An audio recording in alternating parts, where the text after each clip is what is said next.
Welcome to Myelopathy Matters, the official podcast for the charity Myelopathy.org.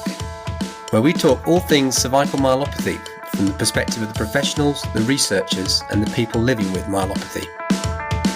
In this special behind-the-scenes episode, we'll be hearing about the management, strategy and knowledge translation of the AO Spine RECODE-DCM study.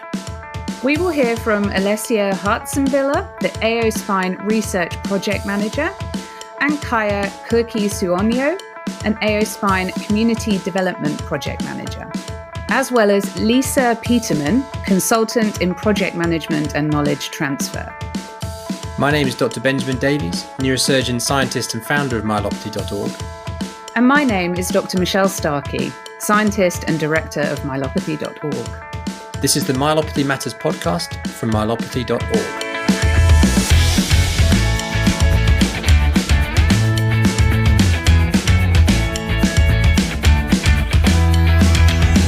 So we've come to the end of our special podcast series covering the top 10 research priorities that emerged from the AO Spine RECODE-DCM research prioritization setting process. Ben, I was wondering if you could give us a reminder of what AO Spine RECODE-DCM actually is.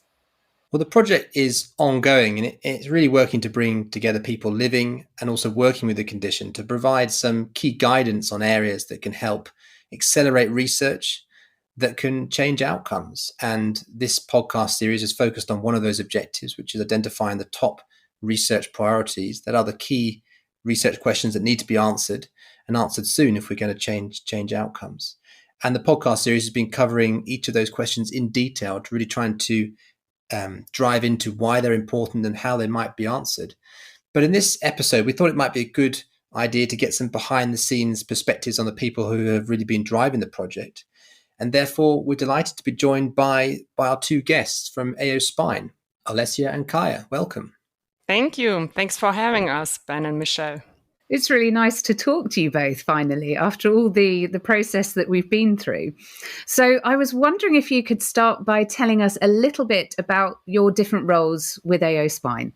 Well, I'm going to start. I'm a project manager responsible for the research activities of the AO Spine Knowledge Forum spinal cord injury and the Knowledge Forum trauma.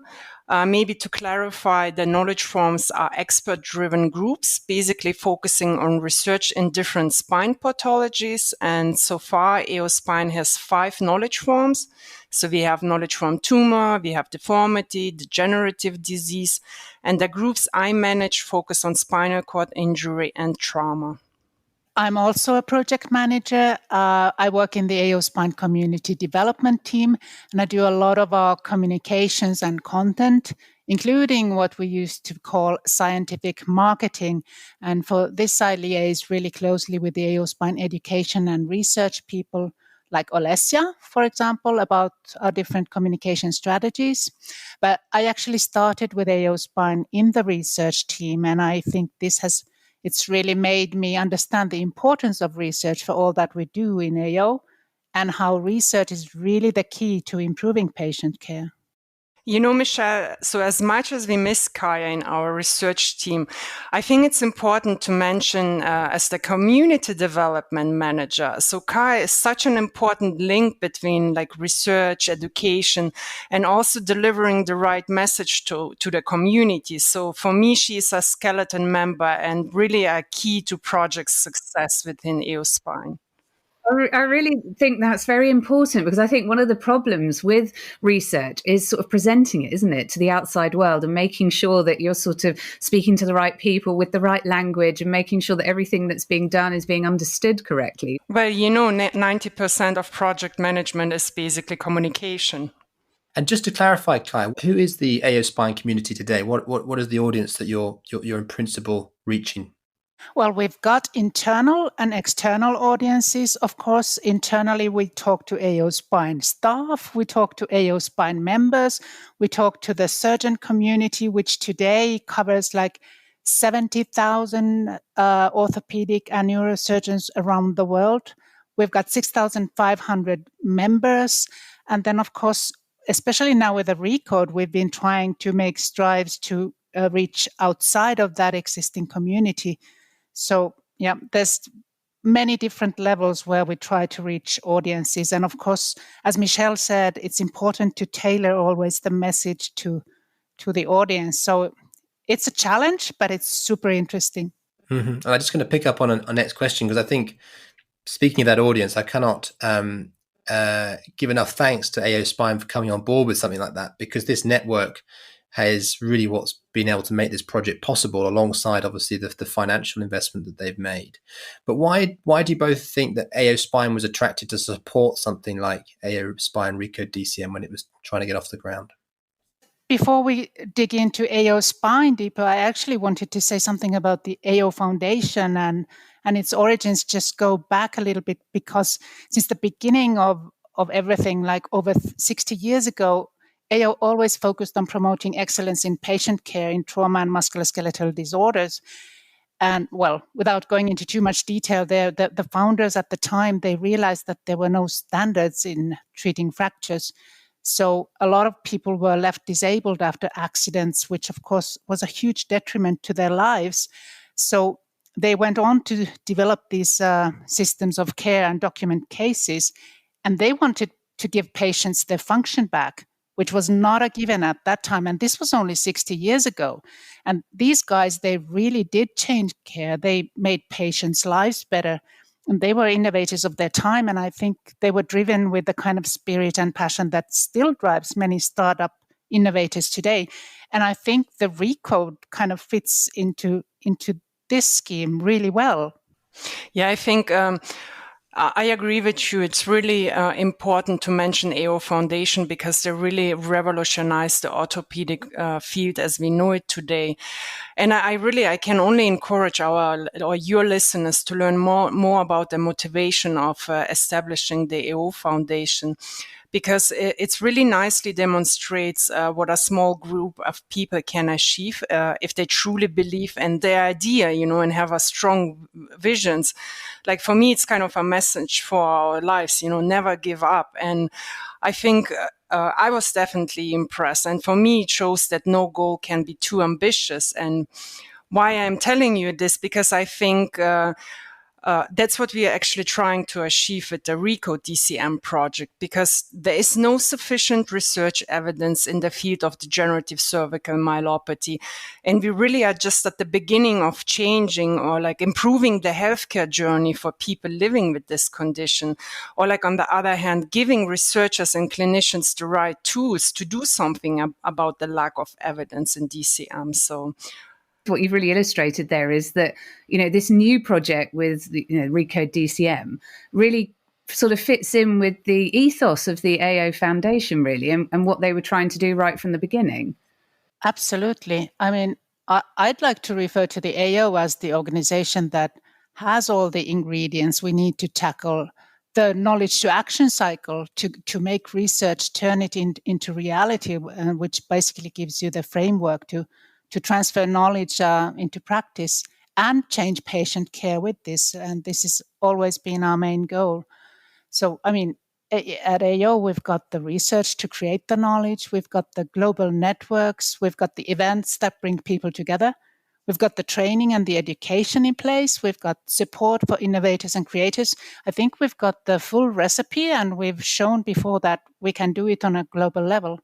Yeah, and I think in AO Spine, it's important to mention that we have the knowledge forms, right? Who bring a lot of that new knowledge through these studies, and they are there to fill the knowledge gaps in their pathology, even though the research portfolio from different knowledge forms differ. But with AO Spine RECODE-DCM, I remember like the day we started to discuss the new project ideas, and one of them was RECODE-DCM. So, and they really believe that this project can really fill an important gap. Yes, and like you say, you've really got sort of the toolbox there to be able to do that. So I was wondering, have either of you had any experience of undertaking projects like this before?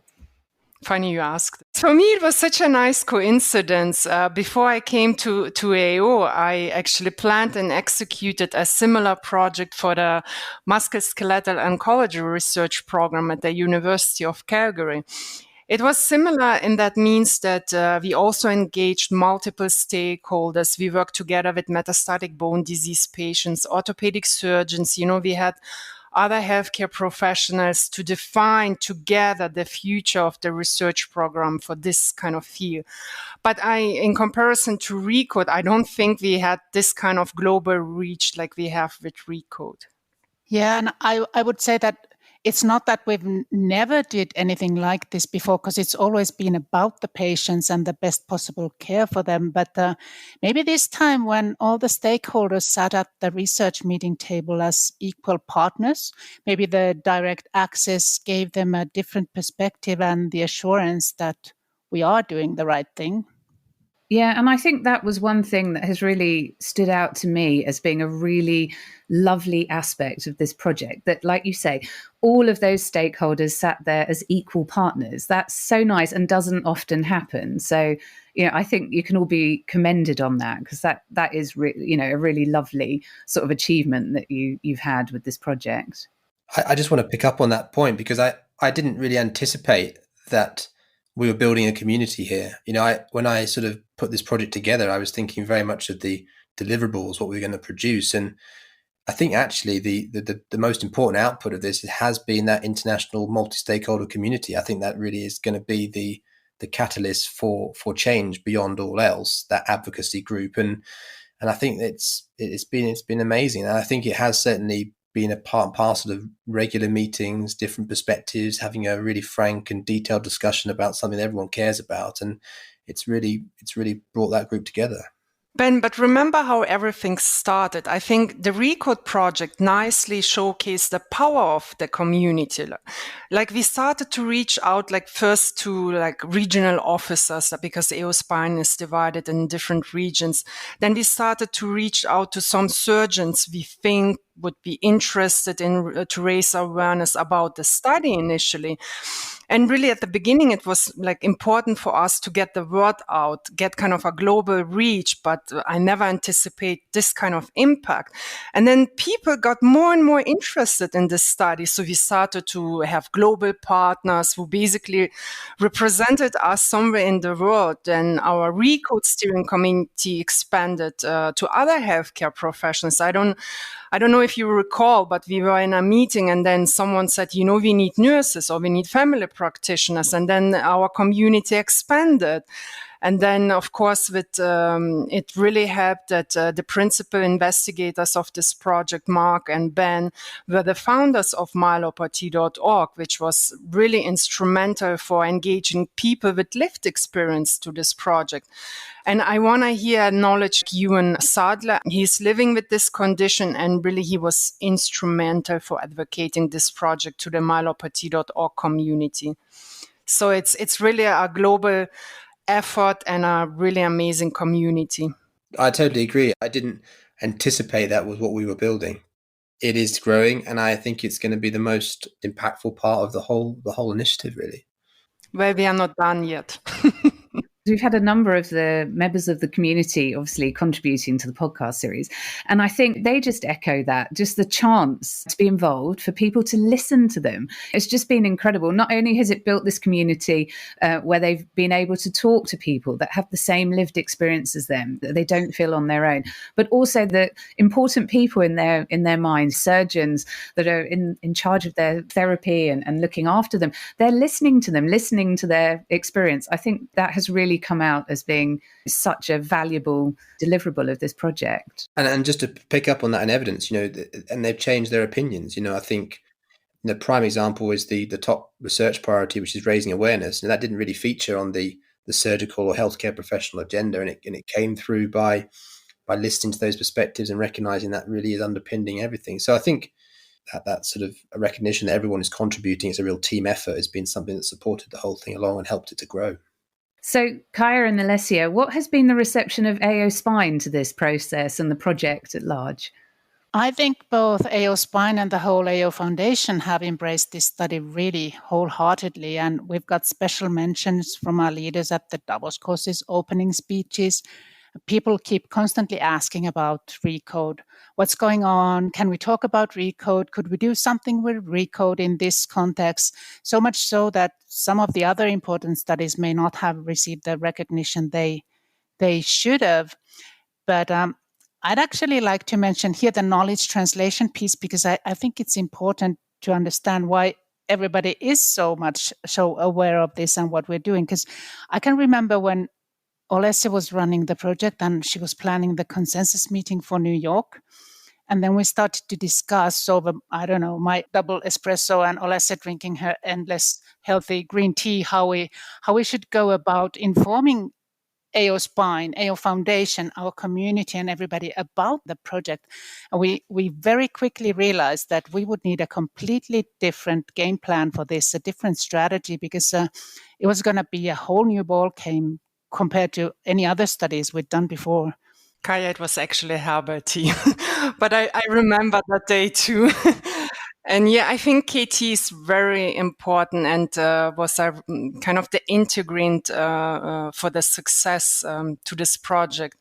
And I remember this when we really planned this consensus meeting and we realized like we need something different and also needed a strong knowledge translation plan to successfully implement the research priorities. So, and that's when we actually brought in the help of Lisa Petermann from Canada. And oh my God, she's so fantastic and knowledgeable. And it was just instrumental in helping us develop like a really KT strategy and be successful as we are now. And I think you would agree with me saying that we are successful so far.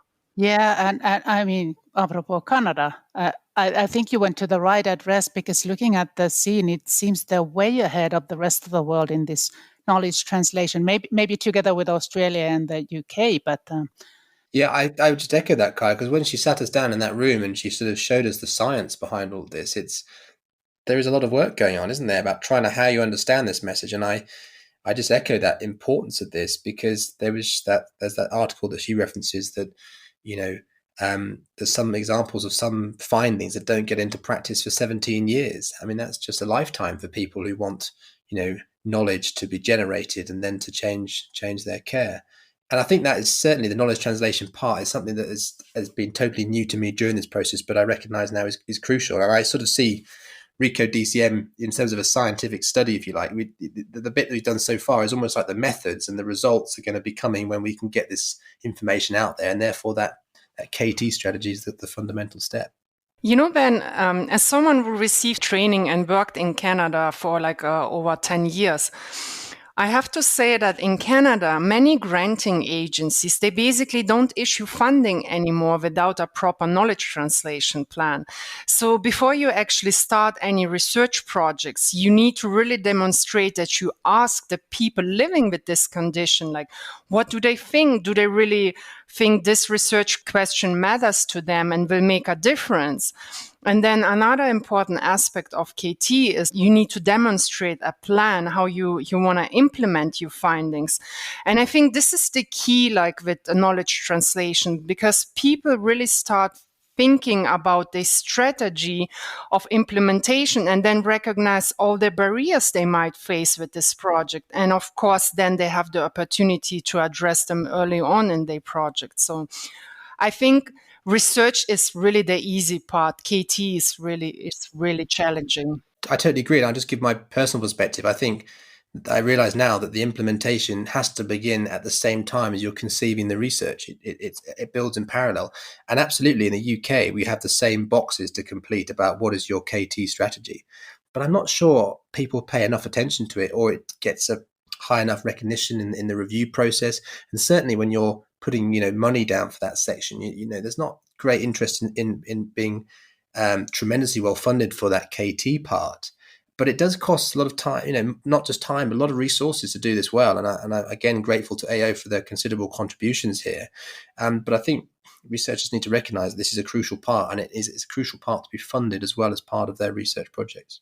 And I think also, coming from the perspective of the charity, and I'm obviously always thinking from the perspective of people living with DCM, you see this project, RECODE-DCM, and getting these top 10 as the sort of end result. You sort of think, yes, there we go. We've got the manifesto of what needs to be done to change my life.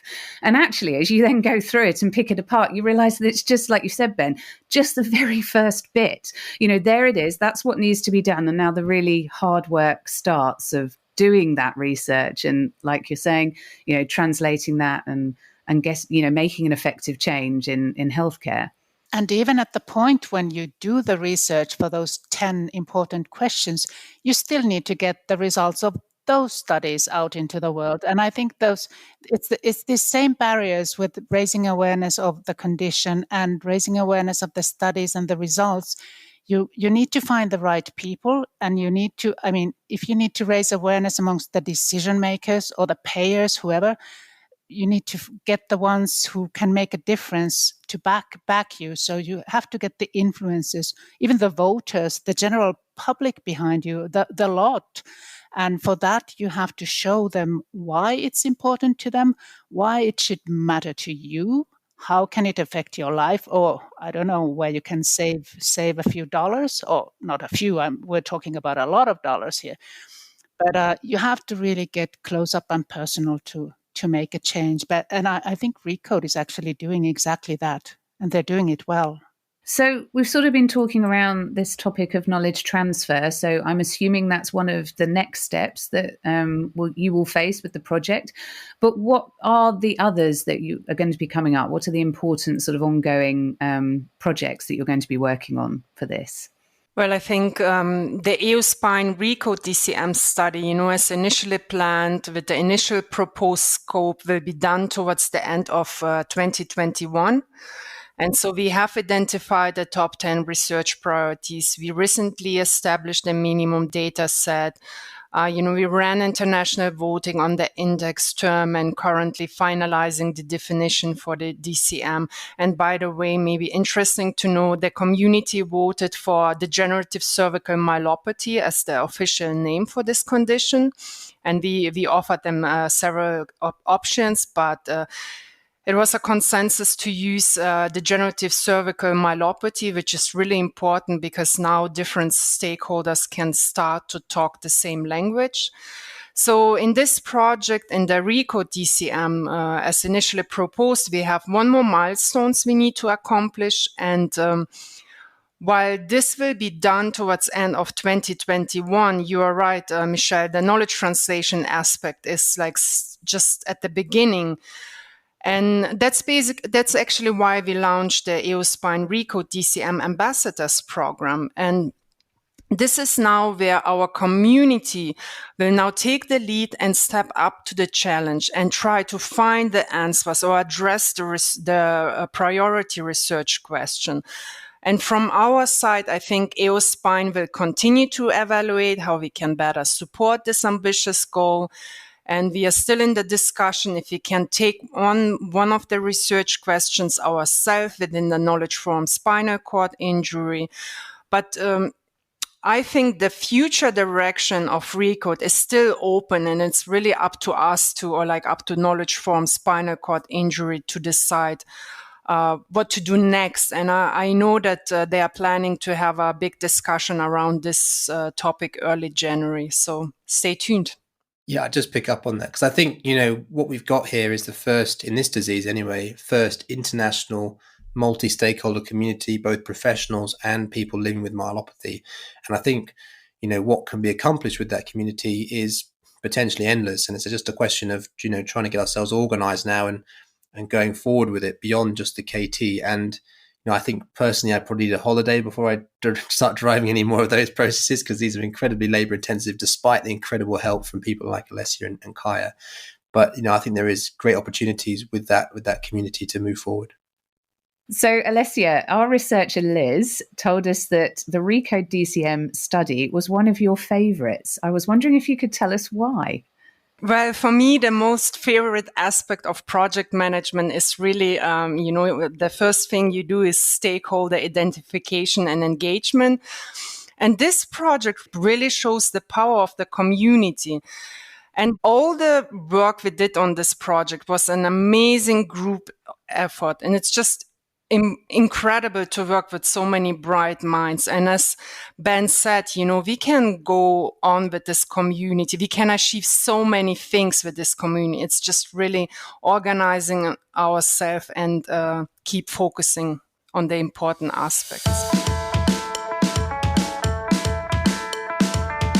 So I think, Ben, from my perspective, it was really nice to hear a little bit more about sort of how the project has functioned from a management point of view, and to hear their excitement about being involved. Yeah, they've been incredible assets to this project. It wouldn't have been possible without all of them. And, I think I really must thank again AO Spine for choosing to back this project. I think, as Kaija mentions, that network of surgeons, that relationship between the research, the education, it has all the ingredients that we really need to make a massive difference in DCM. And we keep coming back to this topic of raising awareness, don't we? I mean, Kaija was talking about it herself, about sort of making sure that we're using the correct language to present, the findings that we've had, and then subsequent findings to that are done through the research, sort of presenting those to the people that are important. And it sort of comes back always to this same topic, doesn't it? Raising awareness, communication, clarity, and getting the information out there to the people that need to hear it. I think that is so true. I mean, the beginning of this process, I was coming at it probably from a very, very science angle. What scientific questions do we need? But what's emerged from this is really the key part of making a big difference here is just finding a way to more effectively communicate. And, hopefully this podcast series has been part of that process, communicating the messages of these top research priorities. So I think what comes across from talking to Olesja and Kaija is that the AO Spine RECODE-DCM project hasn't yet finished. There is an important legacy part now, which is how we get those findings communicated to ensure that the outcomes are used, that those research priorities are answered. And this is a really important part of any research project we refer to as knowledge translation, and something I discuss in particular with our next guest, Lisa Petermann, who's principally a facilitator but taken on a number of different roles in project management and has a special interest in knowledge translation. Welcome, Lisa. Thanks very much, Ben. So I wanted to start by asking you to introduce the term and concept of knowledge translation and why it's so important. Yeah, so knowledge translation as a discipline sort of emerged a couple of decades ago, with Canada and the United States leading the way.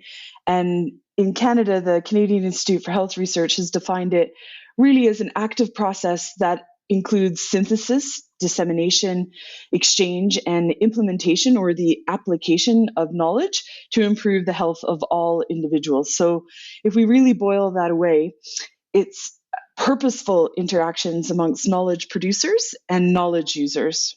So could you give us some practical examples, perhaps, just to contextualize that in a real life scenario? Yeah, so if you're in a project and you've completed all your research and you need to be able to tell people, what you've discovered in order to trigger new research or new lines of inquiry, or you want to change clinical practice or you want to change patient behavior, then you can disseminate your work through a number of vehicles, whether that's a conference presentation, whether it's developing new patient resources, or whether it's creating a policy brief to shift practice or guidelines. So those are all practical examples of dissemination. We can talk a little bit later, if you like, about exchange and implementation. They're sort of much more complex than dissemination. But that's in a nutshell what some practical examples would look like. But at a higher level, what this really boils down to is that this is a potential major barrier between knowledge discovery and being able to use that knowledge to change outcomes. That's the gap that you're trying to fill. Is that right? Yeah, and when you look at it, there's been some great research done to indicate that on average it takes somewhere between 14 and 17 years for a researched concept to be fully executed in practice. So if you think about the things that you know from research that become best practice, that's a very, very long trajectory, during which patients are receiving potentially harmful care, things that we've disproven in research is no longer effective, or they're sort of an inefficient use of healthcare resources, which in our economically constrained environment is becoming increasingly important. So those are all sort of the reasons that knowledge translation emerged as a discipline. So I think those are some of the facts that really cut through to me, Lisa, was that idea that, people could wait 14 plus years to benefit from a research discovery, which is really a lifetime in many scenarios. 100%. That's a true frustration, mostly for people with lived experience, but also researchers who have undertaken, an investigative platform that can genuinely change how healthcare is delivered, how patients experience treatment, and it's not going anywhere. But fortunately, KT emerged, several decades ago now, and has a prescribed platform for really trying to shorten that time. And when integrated knowledge translation, like what happened in the RECODE-DCM project, takes place, then we can cut that time significantly. So let's talk about that in a bit more detail then. So you've mentioned that sort of planned process, and what's your role in that kind of development process then? And perhaps we can use the AO Spine RECODE-DCM project as an example. Yeah, so AO Spine, the RECODE-DCM project, undertook an integrated approach. So having people living with DCM, with researchers and clinicians, all actively working together to prioritize the top 10 research priorities, as well as the core outcome measures. Now, RECODE undertook the James Lind Alliance, which is sort of a very prescribed methodology. It's been validated, it's well accepted, and that's really integrated knowledge translation, where you have those three vested stakeholders in a particular outcome all working together, all coming to consensus on the same point. Now the project is sort of moving on from there, and we've sort of had this initial brainstorm around who are the key audiences, the key stakeholders that are involved, having a second meeting to establish criteria around how to triage those stakeholders into phased approaches to move the work forward, and then meeting with all of the stakeholders independently, whether that's clinicians, whether that's people with lived experience, whether that's charities, and mobilizing the knowledge that's specific to each target group. So that's the trajectory that the AO Spine RECODE project is on right now. And what was interesting about going through that process is that your role, with that expertise in KT, but also as a facilitator, was that actually, the project members were actually generating that process and that plan of action. You were there more in a sort of advisory role rather than telling people how it should be done so much. Well, yeah, I mean, KT professionals are very seldom a sage on the stage. They're often more a guide on the side, and really helping the groups arrive at their own truth and their own consensus through the process. And that way, then there's better buy-in, there's greater adoption, there's better uptake of the points and the knowledge that people are looking at. That's interesting, and that's what from the community that you're facilitating, or indeed their intended audiences as well. Both, because ultimately they can be one and the same. So you can't obviously have every stakeholder with a vested interest in your project design group, but you can have individuals from each of those stakeholder groups who can provide that perspective and that breadth of knowledge, and to make it more relevant as an output. And so then when you approach people from that same stakeholder group later on, the ability of them to sort of digest and understand and see the relevance of what's taken place is greater. Oh, fascinating. And I think one of the other things that was quite interesting learning through this process, and we pick it up again with Kaija and Olesja in the interview before this, is that actually communication has become an absolute integral part of the whole of RECODE. It emerged as a research priority in your own right, if you like, that raising awareness. And I just wonder whether there's lessons that we can take from that KT science that can help us with that communication strategy now, in the particular example, that research priority raising awareness. I think that's a fair point, Ben. There was an expression that emerged in the mental health space in the early days of knowledge translation, nothing about us without us. And, that sort of carries through for all stakeholder groups. It's also important that the language level of the work that's happening is appropriate for each group. So clinicians have their own way of communicating, researchers have their own language that they use in investigating the queries and the outstanding gaps in knowledge. And likewise, people with lived experience have their own way of describing things, and spending the time as a collective project to develop a shared language that can be used to talk about these things is one of the key elements you'll probably face when you're looking at raising awareness. That's really interesting, because what you're saying there is that if everyone is saying the same thing in the same way, it's going to be louder, isn't it? It's going to have a better chance of cutting through. Yes, and there's a lot of clutter in the world today. So you do need a targeted, well-honed message that hits the target, that's ready for impact, basically. Brilliant. And I got to put you on the spot a bit, Lisa, but I guess, you've been involved in lots of different projects, and they all often show you different things in different ways. Is there any unique experiences that you found with the AO Spine project, or something different that it's shown you that you haven't appreciated before? I think one of the most interesting things about working with the RECODE project is the level of collaboration that it has been required to really understand the experience of living with DCM, identify those priorities that can combat it, and then move it forward. So when you look at things, for example, then like cancer prevention, which is where I've spent a large chunk of my career. I mean, cancer is 200 separate diseases, right?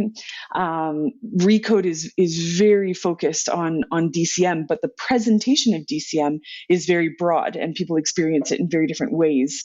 Also with cancer, there's fewer professionals that are involved in the treatment and care than there are with DCM. Has been a real exposure to me. So that increases the complexity of your project in particular.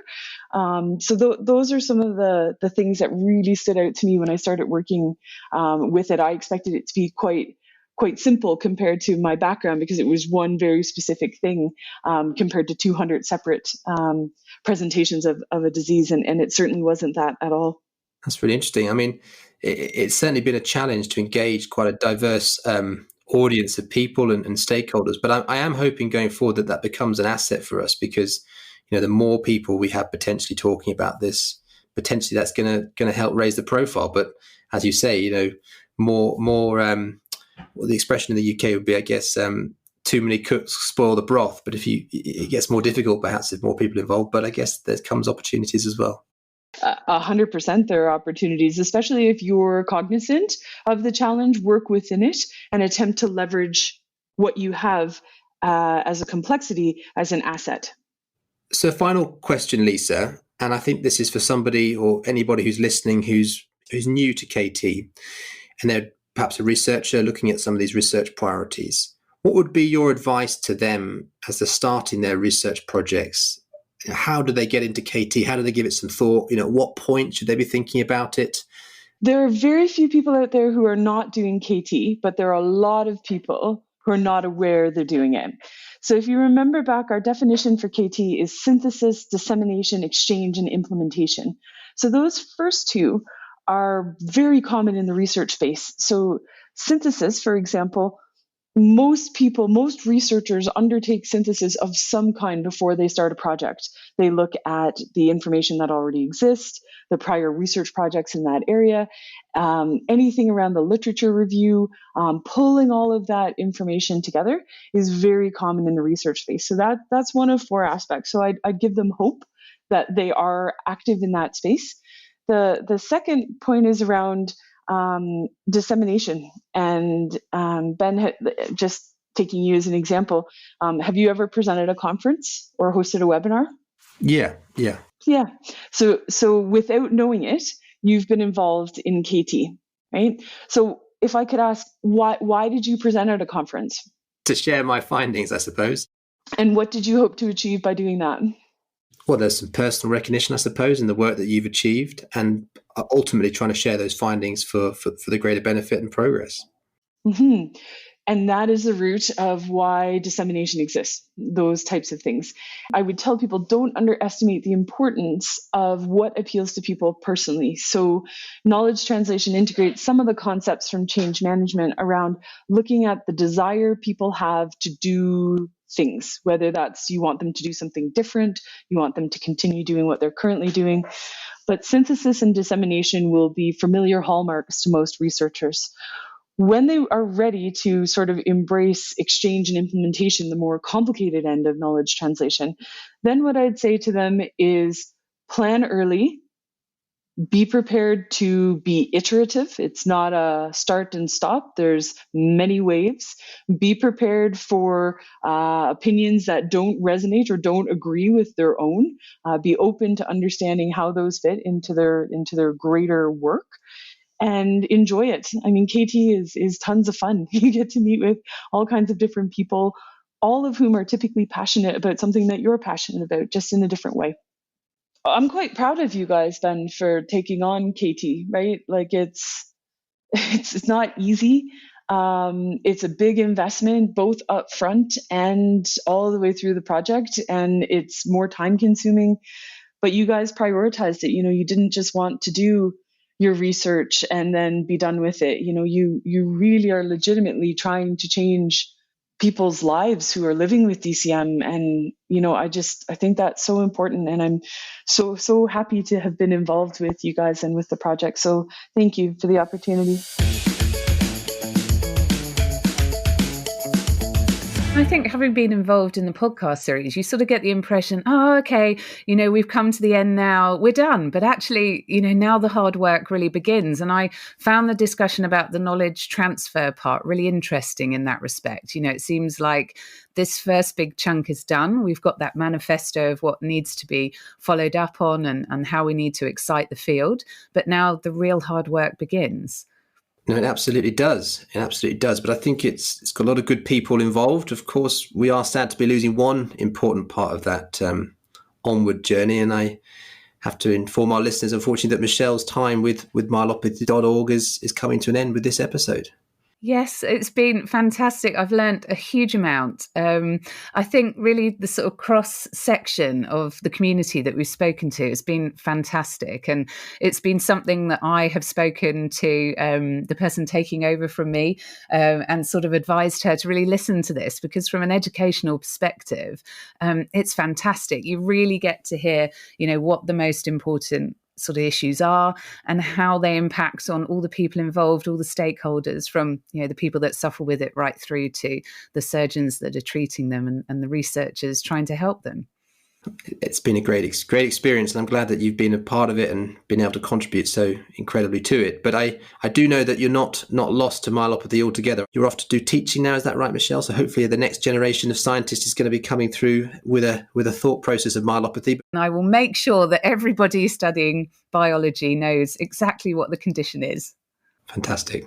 Well, thank you very much again from everyone in the community and further afield for all of your help, efforts and time, etc., to making a difference here. Yeah, thank you very much. It's been great. So I guess at the end of this episode, all that left to be said is thank you very much to our guests, to Olesja Hazenbiller, Kaija Kurki-Suonio and Lisa Petermann. The podcast was researched by Elizabeth Roberts and produced by Carl Homer from Cambridge TV. There's lots more information about the research priorities and AO-Spine RECODE-DCM on the project website, aospine.org/recode. Thank you for listening. Then we'll be back in the new year with more myelopathy matters. So to make sure you don't miss it, why not subscribe via your favourite podcast app? And until then, goodbye.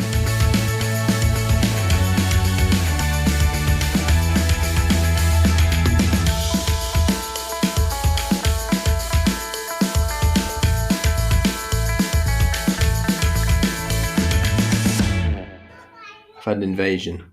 Just wait. Bye-bye. I'll be out soon. We'll be out soon.